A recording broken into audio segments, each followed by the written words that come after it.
Tony FS kembali membacakan sebuah kisah dari tim cerita ama @Desi Prayogo. Bismillah, assalamualaikum. Alhamdulillah teman-teman, saya masih dalam keadaan sehat. Gimana teman-teman di sana? Semoga juga selalu sehat ya. Dan sebelum saya membacakan, berdasarkan kisah nyata yang terjadi di wilayah Surabaya Selatan. Kejadian ini bermula pada tahun 2009 silam dan sempat menggegerkan wilayah tersebut, yaitu Surabaya Selatan. Berhubung cerita ini sangat sensitif, jadi untuk nama tim cerita ama samarkan ya. Dan sebelum saya membacakannya, saya mau berdoa dulu ya. A'udzu bikalimatillahi tammati min syarri. Bismillahirrahmanirrahim. Wa huwas samiul alim. Allahumma shalli ala sayidina Muhammad sallallahu alaihi wasallam. Ini dia selengkapnya.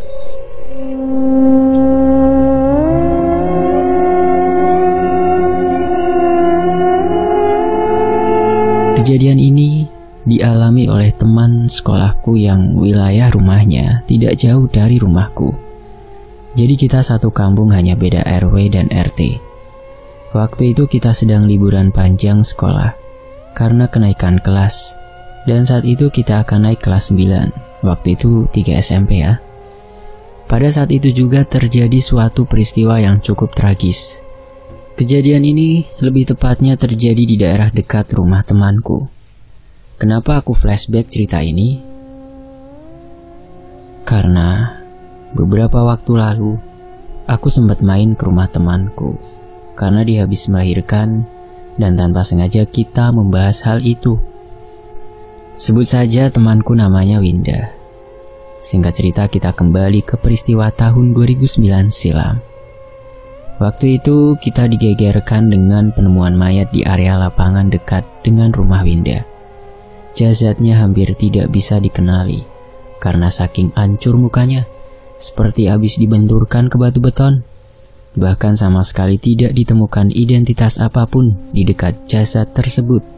Dan selain mukanya yang hancur, rambutnya juga seperti dipotong paksa karena terlihat dari bentukannya. Jasad ini seorang wanita. Ditemukan dalam keadaan telanjang dan hanya ditutup daun pisang di area kemaluannya. Saat itu karena kita masih kecil, kita pun disuruh menjauh dari area penemuan jasad tersebut. Sedangkan kita melihat warga yang lain pada ramai memadati area penemuan jasad ini. Di waktu yang bersamaan juga, ada berita hilangnya seorang gadis kelas 2 SMA. Gadis ini adalah tetangganya Winda, sehingga banyak spekulasi bahwa jasad tersebut bisa jadi gadis yang hilang itu. Tapi warga tidak mau mengambil kesimpulan terlalu cepat sebelum mendapat kepastian dari pihak polisi dan tim forensik. Sempat terlihat keluarga gadis yang hilang juga ada di lokasi tersebut dengan mimik muka sedih. Aku bisa membayangkan sih bagaimana terpukulnya orang tua gadis yang hilang itu jika jasad yang tergeletak di tengah-tengah lapangan itu adalah putrinya. Bahkan kata Winda, gadis itu adalah anak tunggal. Tapi sepertinya keluarga itu masih berpikir positif bahwa itu bukan putri mereka. Semoga. Kita panggil aja nama gadis yang hilang itu dengan nama Puput. Kembali ke cerita, lokasi di lapangan ini sudah tidak kondusif lagi. Bahkan banyak orang yang datang dari kampung lain hanya untuk melihat jasad itu. Beberapa lama kemudian datanglah polisi dan ambulan ke tempat itu. Setelah polisi memasang garis polisi, mereka membawa jasad tersebut ke rumah sakit untuk diotopsi lebih lanjut. Sedangkan polisi meminta beberapa keterangan dari saksi yang menemukan jasad itu pertama kali. Sampai-sampai kita juga ikut ditanyai oleh bapak polisi. Setelah dirasa keterangannya sudah cukup, para kerumunan polisi itu pun pergi meninggalkan lokasi yang masih dipasang garis polisi. Dan bahkan masih tercium bau anyir. Meski sudah disemprot-semprot dengan petugas rumah sakit yang ikut hadir mengamankan jasad tersebut. Singkat cerita, saat itu kurang lebih pukul 18. Aku berniat pamit ke orang tua Winda untuk pulang karena sudah malam dan pacarku juga sudah jemput. Cinta monyet waktu itu tuh. Tapi tiba-tiba dari arah luar terdengar ada suara-suara orang yang menangis histeris. Sampai pacarku teriak-teriak panggil namaku. Akhirnya aku, Winda dan mamahnya Winda keluar ke depan. Kebetulan di rumah hanya ada Winda dan mamahnya, sedangkan kakaknya dinas dan papahnya Winda udah meninggal dunia. Ada apa Wisnu? Tanya Mamah Winda ke Wisnu. Pacarku saat itu, tapi sekarang kita punya masa depan masing-masing. Gitu kata emak, pacarnya emak nih waktu itu.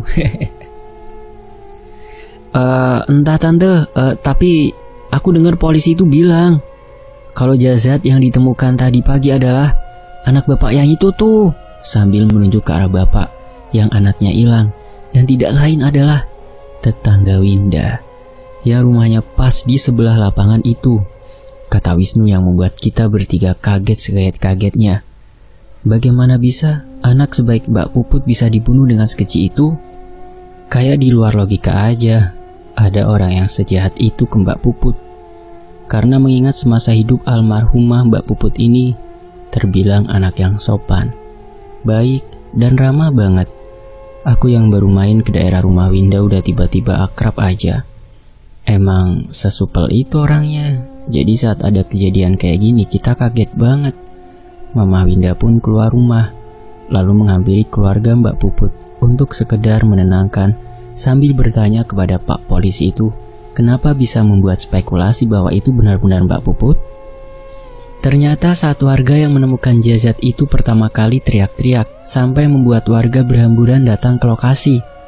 Bapak Mbak Puput sudah memiliki firasat tidak enak saat hendak menghampiri lokasi penemuan jasad tersebut. Karena malam sebelum penemuan jasad tersebut, Bapak Mbak Puput sempat bermimpi kalau anaknya datang sambil menangis dan memegangi kepalanya yang udah robek lalu penuh darah bercucuran. Innalillahi. Bahkan setelah mengalami mimpi tersebut, beliau tidak bisa tidur sampai pagi kejadian ini terjadi. Jadi bapaknya Mbak Puput ini memutuskan untuk ikut ke rumah sakit saat polisi ingin membawa jasad tersebut dan meminta untuk dicek DNA-nya, hanya sebatas memastikan itu Mbak Puput atau bukan. Berat sekali bapak Mbak Puput ini mengambil keputusan itu. Tapi daripada penasaran, ya udah nggak apa-apa, pikirnya. Entah gimana ceritanya tiba-tiba sore itu, polisi datang kembali ke sini dengan membawa berita seperti itu. Berita yang membuat hampir semua warga tempat tinggal Winda shock, seperti tidak percaya. Dan begitu pula dengan aku yang rasanya seperti mimpi dapat berita itu. Harapan keluarga Mbak Puput yang berharap Mbak Puput pulang dengan kondisi baik-baik saja pun sirna seketika. Terlihat wajah sedih orang tua Mbak Puput. Ibunya pun sampai pingsan berkali-kali, saking syoknya dan rasa kehilangan yang sangat dalam. Wajar karena anak semata wayang. Oh ya, aku akan menceritakan sedikit kronologi hilangnya Mbak Puput. Jadi tepatnya 3 bulan sebelum jasadnya ditemukan di lapangan, Mbak Puput sempat dikabarkan hilang. Awal ceritanya dia pamit untuk mengerjakan tugas sekolah, tapi sampai malam tidak kunjung pulang. Orang tua Mbak Puput tidak berpikir yang aneh-aneh, karena mereka pikir Mbak Puput tidur di rumah temannya. Mungkin sudah larut malam, jadi Mbak Puput memutuskan untuk pulang besok paginya aja. By the way, kejadian Mbak Puput yang izin nginap di rumah temannya itu juga sama dengan ditemukan jasadnya, yaitu di hari Sabtu. Tapi sampai Minggu pagi, Mbak Puput tak kunjung pulang ke rumah. Saat itu Mbak Puput sangat khawatir, lalu bapaknya memutuskan untuk menjemput ke rumah temannya itu. Betapa kagetnya bapak Mbak Puput setelah mendapat kejelasan dari temannya itu bahwa Mbak Puput sudah pulang sejak Sabtu sore. Temannya sempat menawarkan untuk mengantar pulang, tapi ditolak Mbak Puput. Jadi Mbak Puput lebih memilih naik angkot. Itu belum ada ojek online ya tahun segitu.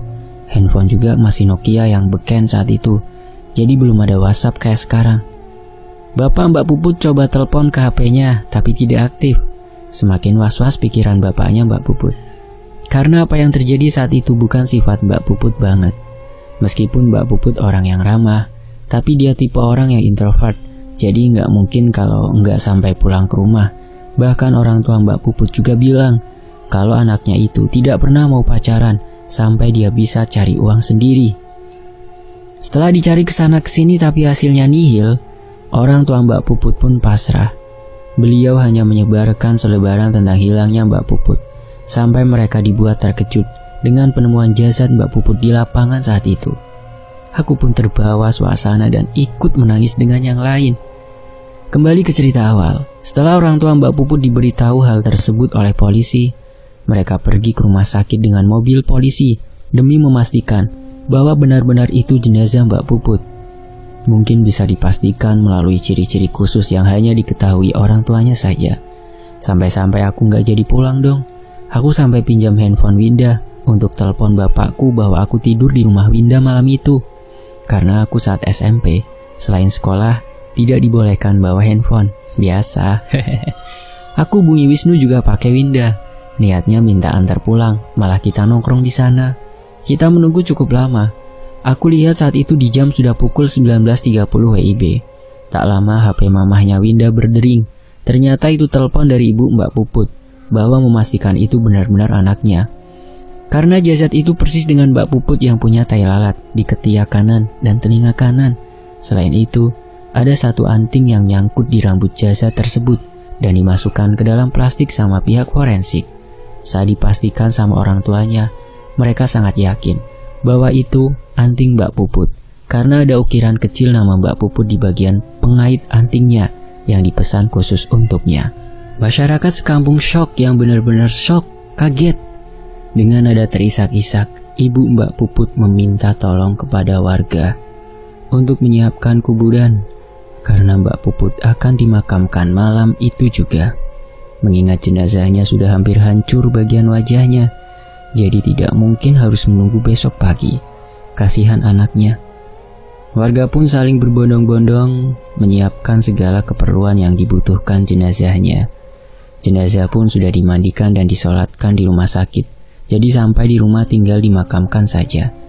Dirasa semua sudah tersedia, warga hanya tinggal menunggu jenazah Mbak Puput di depan kuburan setempat. Selang setengah jam kita semua menunggu. Terdengar suara ambulan dari jauh, dan tak lama semakin mendekat sampai di depan pintu kuburan ini. Terlihat dari belakang pintu ambulan dibuka, lalu warga membantu menurunkan keranda untuk menuju ke liang kubur yang sudah disiapkan untuk Mbak Puput.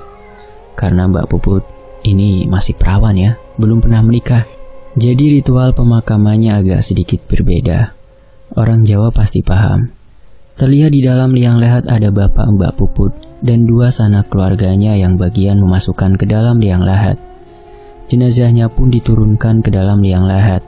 Ketika jenazah sudah di dalam liang lahat, dua orang naik ke atas dan hanya tinggal bapaknya Mbak Puput yang di bawah untuk mengazankan jenazah Mbak Puput terakhir kalinya. Setelah azan, bapaknya Mbak Puput ini terlihat sedikit membungkuk dan mengelus-ngelus kepala Mbak Puput. Lalu entah, aku nggak kelihatan lagi karena terhalang sama punggungnya.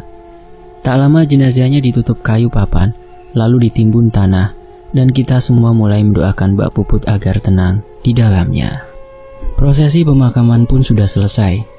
Sekarang kita ramai-ramai pulang ke rumah masing-masing karena sudah malam juga. Aku pulang bareng sama Wisnu, Winda, dan mamahnya Winda, juga orang tua Mbak Puput. Mamahnya Winda dan mamahnya Mbak Puput ini cukup dekat karena mereka sama-sama dari kelompok ibu-ibu pengajian di masjid dekat rumah mereka. Aku lihat ibu Mbak Puput masih menangis seakan tidak percaya dengan apa yang beliau alami. Di lain sisi, Mama Winda tak henti-hentinya coba terus menenangkan. Tak lama kita pun sampai di depan rumah Mbak Puput. Ibu Mbak Puput mengajak kita duduk sejenak karena kita merasa tidak enak hati. Akhirnya kita memutuskan untuk mampir sejenak sekedar untuk menemani berbicara. Meski suasana di sebelah rumah Mbak Puput ini sudah tidak nyaman lagi, ya, lapangan tempat ditemukan jenazah Mbak Puput. Mana rumahnya Winda kalau dari arah makam ini harus melewati lapangan itu dulu? Aku nggak ngebayangin deh rumah yang di depannya pas lapangan ini, gimana rasanya? Bapaknya Mbak Puput menyodorkan teh manis dan gelasnya. Karena kita haus, ya akhirnya kita minum. Lalu ibu Mbak Puput membuka obrolan dengan Mama Winda, di mana ibunya menjelaskan bahwa saat jenazahnya diotopsi, ternyata kondisi jasad Mbak Puput ini sudah hamil 1 bulan dan kemaluannya robek. Jelas kita semua kaget setelah dengar pernyataan itu. Tapi karena janinnya tidak berkembang dan masih segumpal darah, akhirnya pihak rumah sakit sudah mengkiret sebelum akhirnya jenazahnya dimandikan. Seketika kita saat itu juga ikut menangis. Betapa kasihannya kondisi Mbak Puput sebelum dibunuh. Astagfirullah. Jam pun semakin malam. Kita memutuskan untuk pamit pulang ke rumah Winda. Saat melewati lapangan itu, kita berempat saling bergandengan tangan. Bahkan Wisnu yang letaknya pas di samping lapangan itu langsung lari sambil kita ikutin di belakangnya. Dan ternyata Mama Winda pun ikut lari juga. Saat sampai di rumah Winda, tiba-tiba Wisnu memutuskan untuk tidur di rumah Winda dan gak jadi pulang ke rumah. Mungkin dia parno kali. Mama Winda memberikan kita baju ganti, lalu kita pergi mandi dan bersih-bersih. Setelah itu kita memutuskan untuk tidur bareng di kamar Mama Winda karena masih paranoid. Malam itu berlalu begitu saja tanpa ada hal-hal aneh yang terjadi. Kita bangun di esok harinya dengan badan yang fresh. Saat selesai mandi, aku dengar dari arah luar rumah Winda, Mama Winda dan beberapa warga lainnya yang ternyata mereka menyaksikan reka adegan penemuan jasad Mbak Puput kemarin. Cerita yang semalam diceritakan oleh ibunya Mbak Puput kepada kita ternyata diberitahukan lagi sama polisi saat reka adegan. Jadi awalnya yang tahu hanya kita. Sekarang sudah terdengar di telinga semua orang. Kasihan banget, pikirku. Makam anaknya masih basah, tapi warga sudah berbicara yang aneh-aneh. Aku dan Winda pun mendekati lapangan itu. Aku lihat jelas dari kejauhan, nampak wajahnya Bapak Mbak Puput yang marah saat para polisi memeragakan penemuan jenazah itu. Aku tidak tahu sebabnya apa, tapi yang jelas itu menimbulkan banyak pertanyaan untuk aku dan Winda. Tapi kita memilih tidak menggubrisnya. Saat asyik melihat adegan rekonstruksi dari arah belakang, ada suara Wisnu yang teriak-teriak keluar dari dalam rumah Winda. Aneh, kenapa sama dia? Padahal saat sebelum aku dan Winda tinggal keluar, kita ngeliat Wisnu itu masih tidur dan pules banget, tapi tiba-tiba teriak-teriak gak jelas, mencurigakan. Dengan wajah takut dan keringat dingin, Wisnu cerita bahwa saat dia tidur tiba-tiba selimutnya ada yang narik dari bawah. Dia pikir aku atau Winda yang iseng, tapi kejadian itu gak berhenti-henti. Niatnya dia bangun pengen marah ke kita, malah dia ngelihat sosok pocong wajah berlumuran darah. Sumpah Wisnu aneh banget. Dia melihat gitu di rumah Winda dengan kondisinya masih pagi loh ini. Masih 8.30. Bayangin deh, kalau cuma niat ngeprank kok iseng banget pagi banget. Awalnya aku gak percaya, tapi setelah ngelihat ekspresi Wisnu, aku tiba-tiba yakin kalau anak ini benar-benar gak lagi bohong. Karena aku paham Wisnu, jadi kalau dia bohong pasti kelihatan. Apalagi ini ramai orang dan masih ada keluarga yang berduka. Masa dia setega itu bikin lelucon yang gak jelas? Mana dia keluar rumah masih pakai boxer lagi? Entahlah. Tiba-tiba Bapak Mbak Puput menghampiri Wisnu sambil bilang, "Di mana, Nak?" "Apa? Di mana apanya? Pocongnya?" Kalaupun benar ada pocong, terus mau diapain? Pikirku. Tapi sama Wisnu dikasih tahu posisinya. Setelah meminta izin ke mamanya Winda, beliau pun masuk dalam sambil diikutin beberapa orang di belakangnya. Sumpah ngaco banget Bapak Mbak Puput waktu itu. Saat masuk ke rumah Winda, dia manggil-manggil nama Mbak Puput. Ngapain juga? Kalau cari Mbak Puput kan bisa datang aja ke makamnya kan? Ngapain kesini coba? Atau jangan-jangan pocong yang dilihat Wisnu itu Mbak Puput? Kok bisa? Kenapa coba bisa begitu? Hah? Entahlah. Jujur waktu itu aku masih bingung sama kelakuan Bapak Mbak Puput ini. Tapi daripada aku kepo, akhirnya aku ikutin aja masuk ke dalam.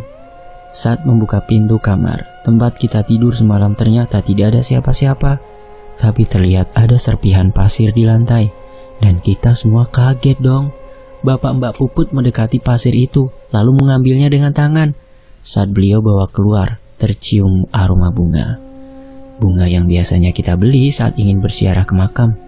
Aromanya kuat banget. Kita semua makin dibuat kaget dan terheran-heran, sampai gak bisa ngomong apa-apa saat itu.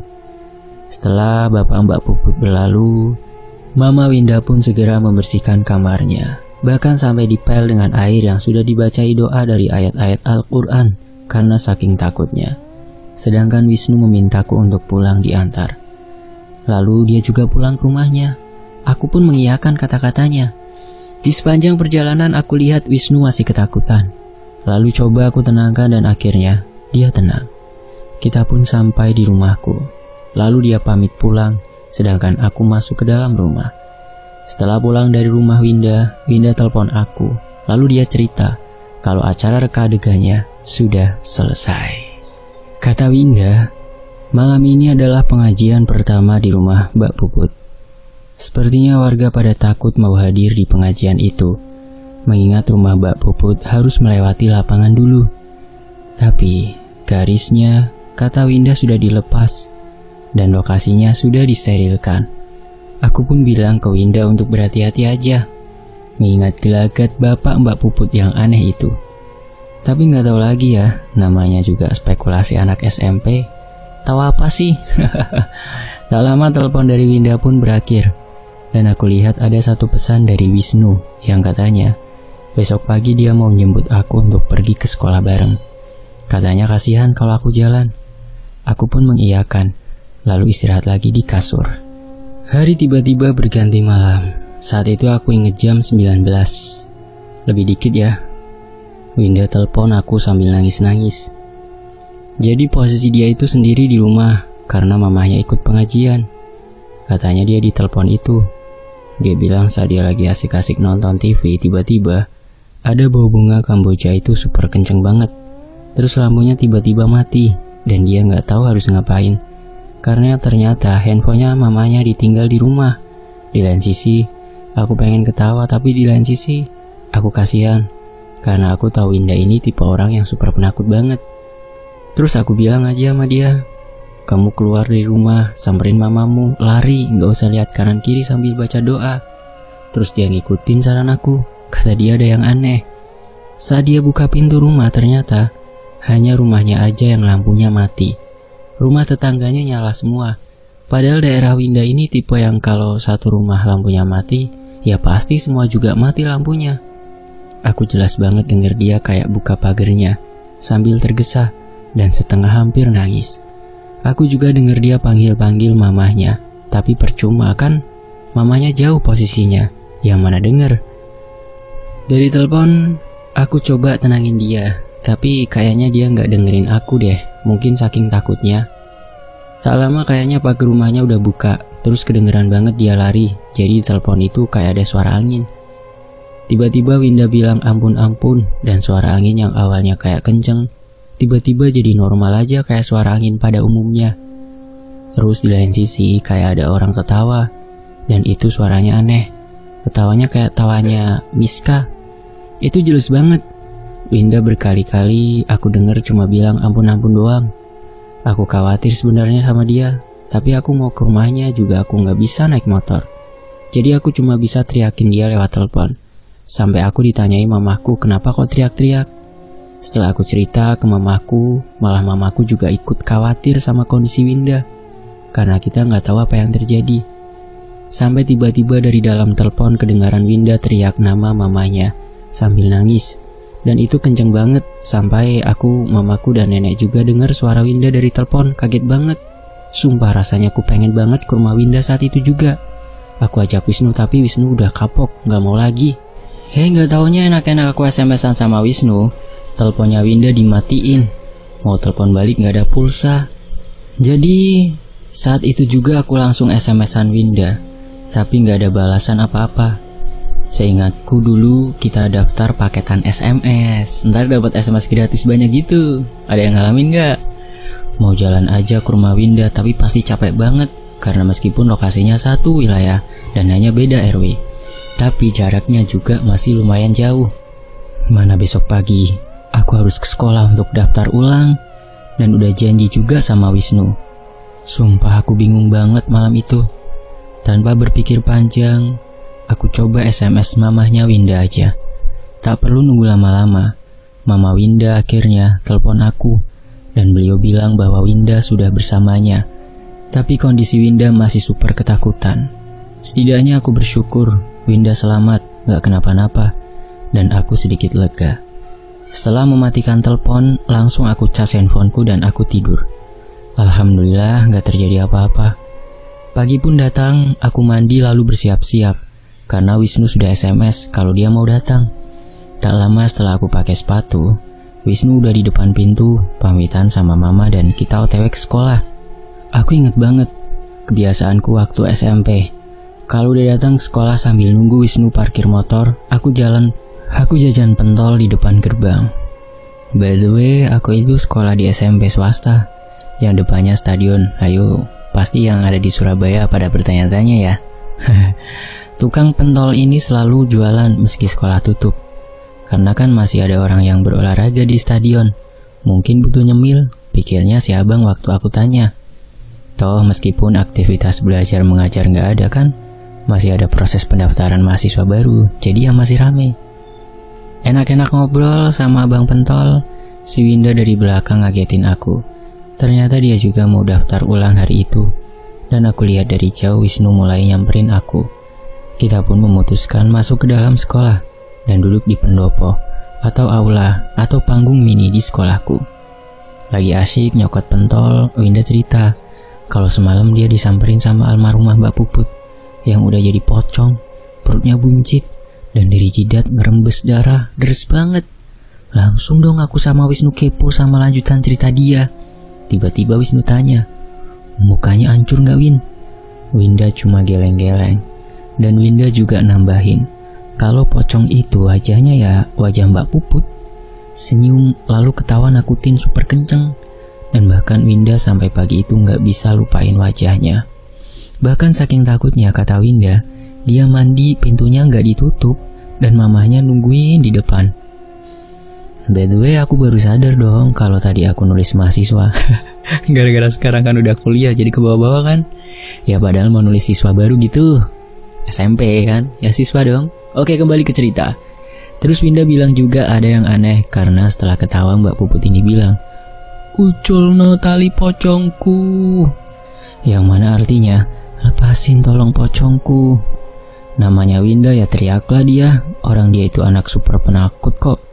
Aku gak kaget sih kalau kronologinya dia semalam sampai teriak histeris kan yang diliatin Winda. Kalau aku mungkin nggak pakai teriak, langsung pingsan. Aduh. Terus aku iseng tanya, kok aku gak krungu loh pas Mbak Puput ngomong ngono? Kok aku nggak denger pas Mbak Puput bilang gitu kan di telepon kan itu? Yo paling pas kepitek driji kundut, biarnya aku keweden. Mungkin waktu ketekan jari kundut. Gimana lagi aku takut, jawab Winda saat itu. Terus Winda juga nambahin, baru kali itu aku ketemu pocong dan badanku rasanya gak punya tenaga. Kak Popo, anggap aja pengalaman unik Win, celetukku sambil mencairkan suasana. Terus gimana Win kelanjutannya? Tanya Wisnu penuh heran. Udahlah, jangan aneh-aneh. Maksudnya jangan dibahas terus, timbalku karena jujur aku takut banget sumpah. Tapi si Winda ngelanjutin ceritanya yang super epic banget. Jadi pas waktu Winda teriak itu posisinya hampir deket dengan lapangan. Tapi di tengah-tengah lapangan itu udah dihadang sama pocong Mbak Puput yang terlihat jauh, tapi semakin lama semakin dekat ke arah Winda. Setelah bilang minta dilepas tali pocongnya, Winda teriak dan tiba-tiba hilang gitu aja. Pas teriak itu kan Winda langsung disamperin mamanya dan orang-orang kampung. Mereka bingung lihat kondisi Winda yang lemes ngedeprok di tanah. Setelah ditanya kenapa, akhirnya Winda cerita, tapi orang-orang gak percaya. Semua orang ngira Winda lagi ngigau saat tidur atau sebatas halusinasi. Alhamdulillahnya, ada satu warga setempat yang tidak ikut pengajian karena orangnya beragama Kristen. Mengiyakan cerita Winda karena dia juga lihat kejadian itu. Rumah orang ini pas di sisi lapangan sebelahnya, jadi antara rumah Mbak Puput dan orang itu dipisahkan sama lapangan aja.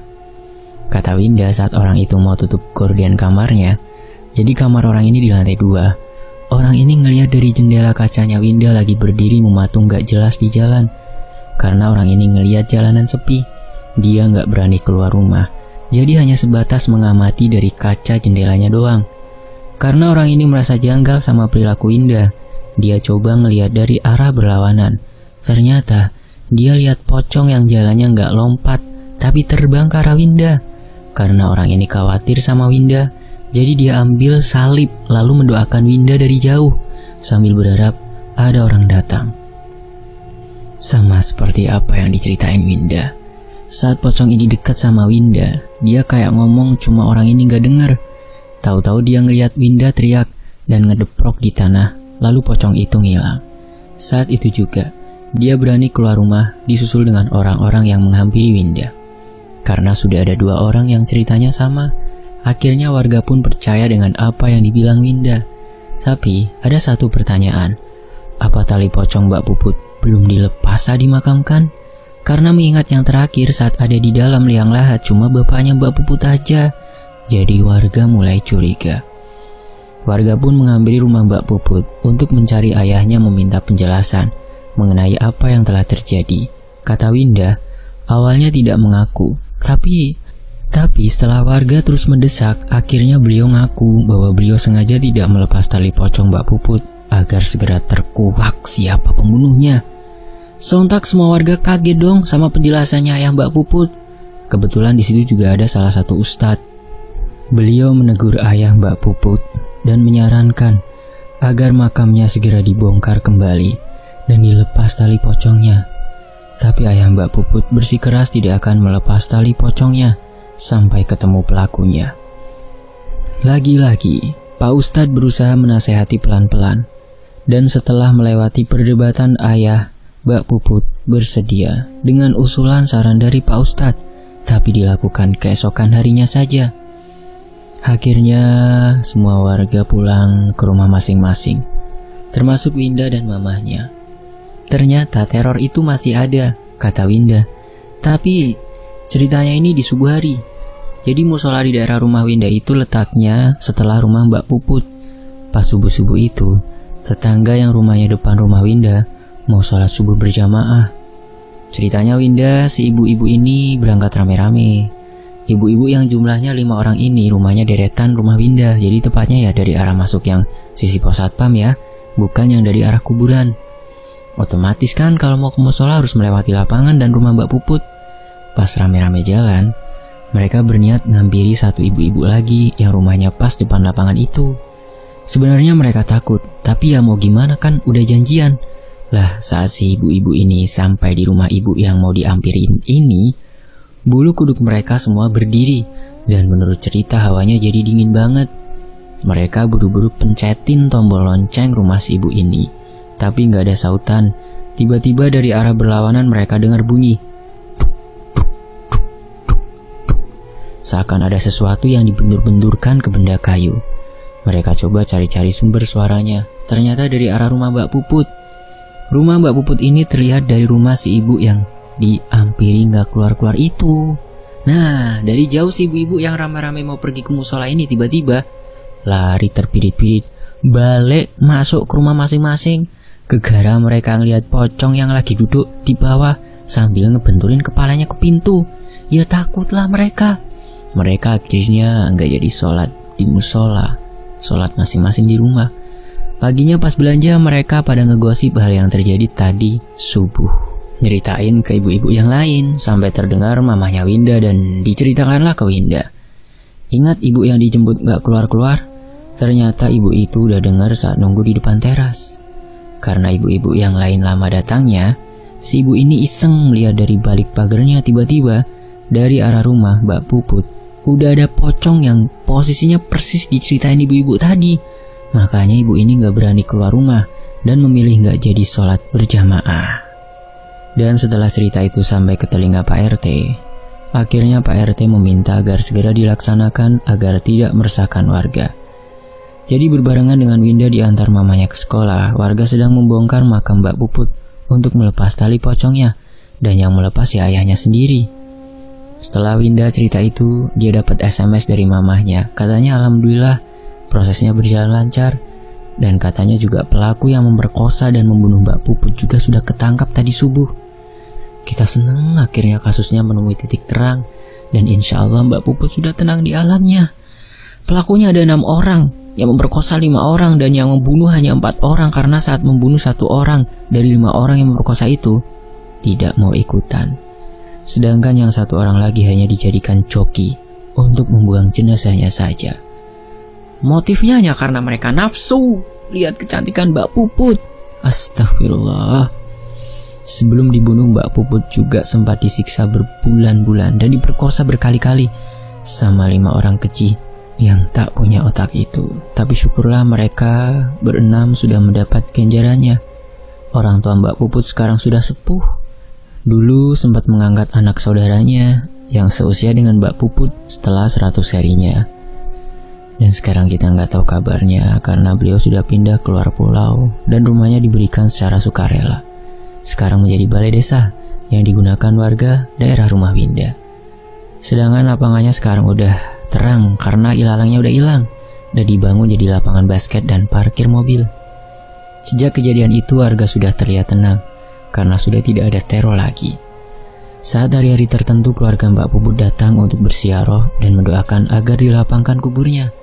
Dari cerita ini aku ingin mengajak kalian untuk lebih waspada karena tingkat pelecehan semakin tinggi nih. Buat perempuan hati-hatilah. Nggak usah lah pajang-pajang foto di medsos cantik-cantik. Lalu di mana ya? Dan semoga kita semua selalu dalam lindungan Allah Subhanahu wa taala dan terhindar dari segala macam bahaya. Jangan lengah dan selalu mawas diri, khususnya perempuan ya.